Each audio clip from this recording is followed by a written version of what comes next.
안녕하세요. 배신의 장미입니다. 오늘의 사연 시작하겠습니다. 각양각색의 사연들이 참 많은 것 같습니다. 화도 나고 시원하기도 하고 어떨 땐 고구마같이 답답하기도 하고 우리 인생사가 다 그런 거 아니겠습니까? 저도 하나 보태겠습니다. 결혼을 하신 분들이라면 정말 운이 없는 분들이라면 겪을 수도 있는 일일 수도 있으니 참고하시기를 바라겠습니다. 저는 1년 전에 남편과 별거 중에 있었습니다. 먼저 별거를 원한 건 남편이었었고요. 뭐 잘못은 제게 있긴 했습니다. 사업을 하다가 쫄딱 말아먹었거든요.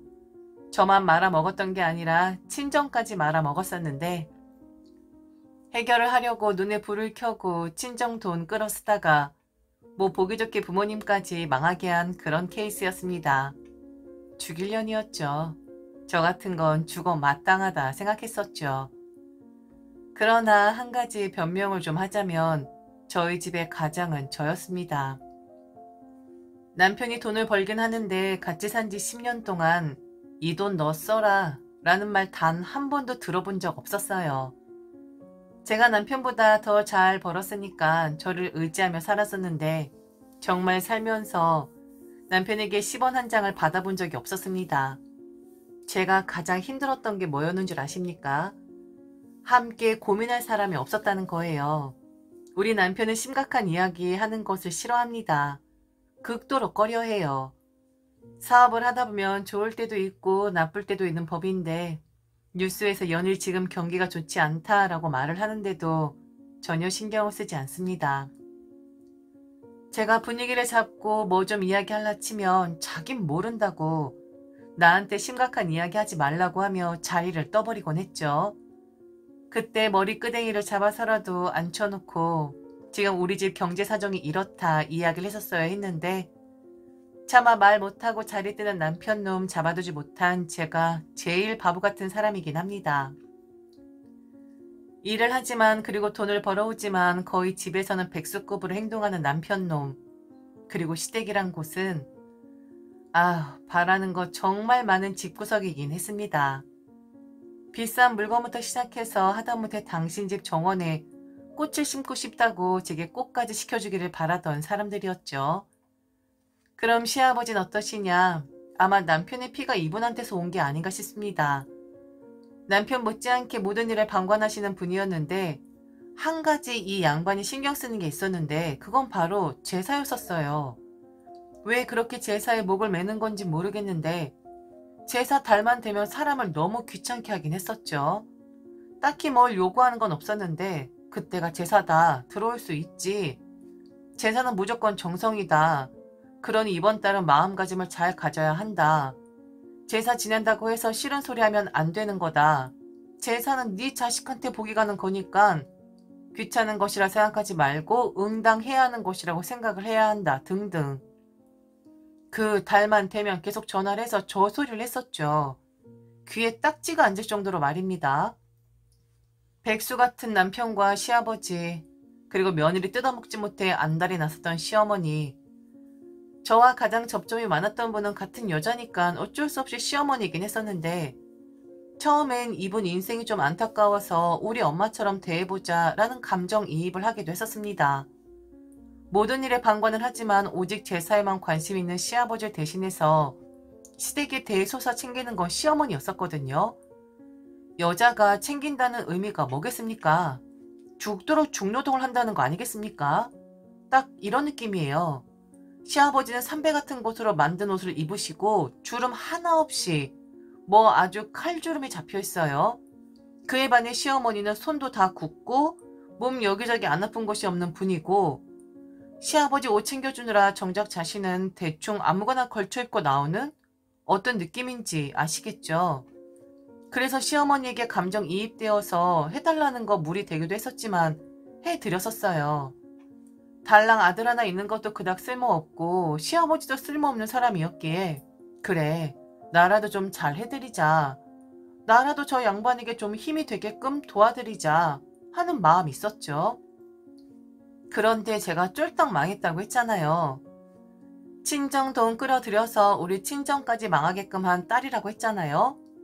한 번도 관심이 없었던 남편이었으면서 그동안 꼬박꼬박 지 버는 돈 외에도 내게 돈을 달라고 했던 인간이 저 쫄딱 망해서 길거리에 나앉을 판이라는 걸 시어머니에게 쪼르르 일러버린 겁니다.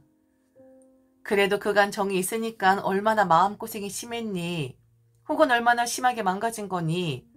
혹은 네 혼자 감당이 가능한 거니?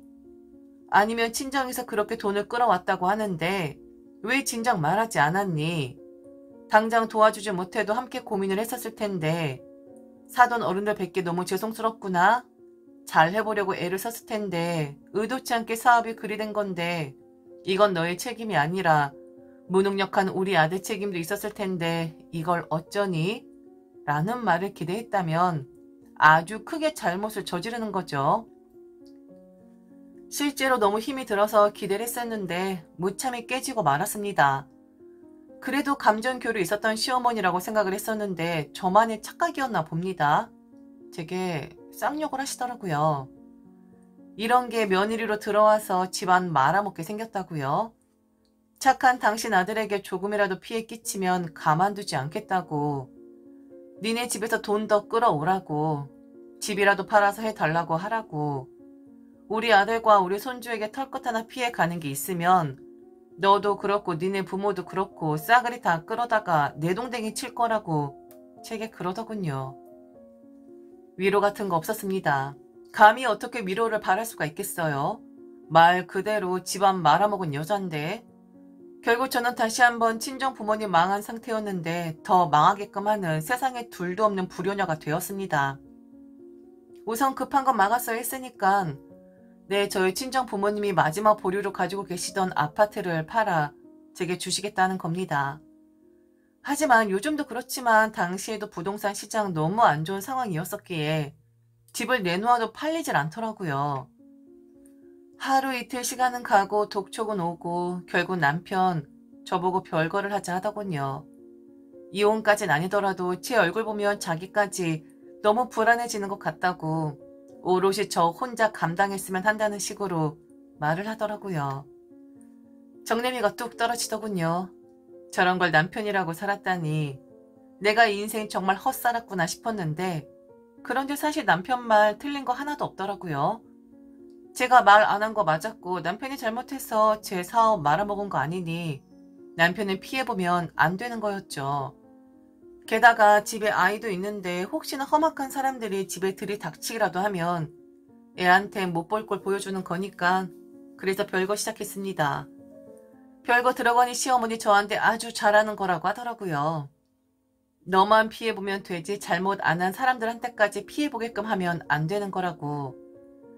그러면서 아파트가 팔리지 않으면 더 헐값에 내놓으면 되는 건데 지금 네 부모가 욕심부려 아파트 안 팔리는 거 아니냐는 무식한 소리를 해대더군요. 정념이 싹 다 떨어졌습니다. 이 집구석하고는요. 그렇게 별거 들어가고 세상 잡년소리란 소리는 다 듣는 와중에 결국 친정 부모님 아파트 팔리게 되었고 완전 기사회생했죠. 평생 두고두고 친정 부모님께 갚아야 할 빚이고 그리고 평생 친정 부모님께 죄인으로 살아야 하는 딸이 되었는데 다행이다. 살았다. 라는 생각이 드는 건 어쩔 수 없는 이기적인 본능을 갖고 태어난 초라한 인간의 한 단면을 보여주는 거겠죠. 일이 해결이 되었지만 알리고 싶지 않더라고요. 별거 유지하고 싶었고 이혼까지 생각을 했지만 우선 내가 낳은 아이를 생각하지 않을 수가 없더라고요. 그 아이에 대한 생각이 정리가 되면 이혼이든 뭐든 해야지 마음을 먹었었는데 제사를 지내러 오랍니다. 별거 중이라는 거 알고 있었고 잡년이란 소리 들었었고 너 같은 것이 이 집안에 들어와서 다 말아먹었다라는 험한 욕 해댔으면서 네, 제사는 지내러 오랍니다. 정성껏 온 마음을 다해 지내야 하니 마음 정화시켜서 그리고 지금 너의 신변에 문제 있는 거 절대로 티내지 말고 제사에만 집중을 해야 한다는 그런 소리 시어머니란 사람이 씨부리는데 그동안은 시아버지가 나서서 그놈의 제사 하더니만 이번에 뭔 바람이 불었는지 시어머니가 제사에 부르더군요. 아우 기가 막혔습니다. 죽을 맛이어도 지네 집 조상밥은 챙겨줘야 하는 게 며느리인가 보더라고요. 참 정말 그지 같지 않습니까? 제사 지내러 와라 라는 말을 하는데 정신이 아찔해지더라고요. 그리고 지금 상황 뻔히 다 알고 있으면서 해결했다 말 안 했으니 지금도 죽을 맛으로 혼자 버티고 있을 것이라는 거 다 알면서 제사 이야기를 꺼내는 시어머니의 사람 참 독하다 싶었습니다. 독한 게 아니라 정신줄 놓았네 라고 하고 싶었습니다. 그리고 저는 시어머니에게 그랬습니다. 어디 외간 여자 들여서 남의 집 제사를 감히 지내려 드냐고 했어요. 조상에게 미안하지도 않냐고요. 게다가 잡년이란 소리 들은 사람인데 이런 사람이 차린 제사밥 당신네 조상들이 먹고 싶겠냐고. 장염 걸리고 토하고 체하지 않겠냐고. 게다가 별거 중인데 무슨 제사 이야기를 하는 거냐 했어요. 양심이란 것이 있는 사람들이냐고. 이혼할 생각인데 무슨 제사 그따위 이야기를 하냐 했더니 별거 죽이면 며느리 아니냐고 하더라고요. 그래서 별거뿐만 아니라 이젠 이혼을 할 거다. 그러니 내게 제사 이야기하지 말라 하니 그럼 제사를 어떻게 하냐고 오히려 제게 묻는 겁니다. 난 이제부터 당신들 며느리 아니다. 그러니 내게 제사도 꺼내지 말아라 했습니다. 그리고 전화 끊어버렸습니다. 이혼하자 하니 당장에 하더라고요. 제가 아직도 만신창이라고 생각을 했으니 묻지도 따지지도 않고 이혼 도장 찍길래 그렇게 갈라섰습니다. 그리고 백수 같은 남편은 양육권 욕심도 없더군요. 이혼하고 말해줬어요. 이 일 모두 다 해결되었다고요. 이젠 너와 니들 집구석에 돈 들어갈 일 없으니 아이와 친정 부모님에게 빚진 거 갚으면서 살면 되겠다라고 했죠. 그제서야 후회를 하는데 그 꼴 참 볼만하더라고요. 이런 시댁이 있습니다. 여러분, 별거 중이고 힘든 와중에 있는 며느리인데 제사 이야기 꺼내는 사람들도 있어요. 귀신은 뭐 하나 모릅니다. 저런 사람들 잡아가야 하는 거 아닙니까? 한 번 며느리 뭐 영원한 며느리다 이건가? 왜 별거 중에도 불러대는데 이혼하고 나서도 불러대겠네요. 그래도 조상님하고 헤어진 건 아니니까 와서 정성을 다하라고. 기가 막히죠. 완전 빡 도는 상황인 거죠. 아직도 마음의 상처가 조금 남아있긴 합니다. 그래도 아이에게 최선을 다하며 또한 친정 부모님께 갚아가며 최선을 다해 살아보려 합니다. 잘 될진 모르겠지만 죽도록 노력을 해보려고요. 지금도 그들 후회하고 있지만 나중에 더 후회하는 꼴을 보여주는 게 최고의 복수라고 생각을 하거든요. 지금까지 들어주셔서 진심으로 감사합니다. 이상 배신의 장미였습니다.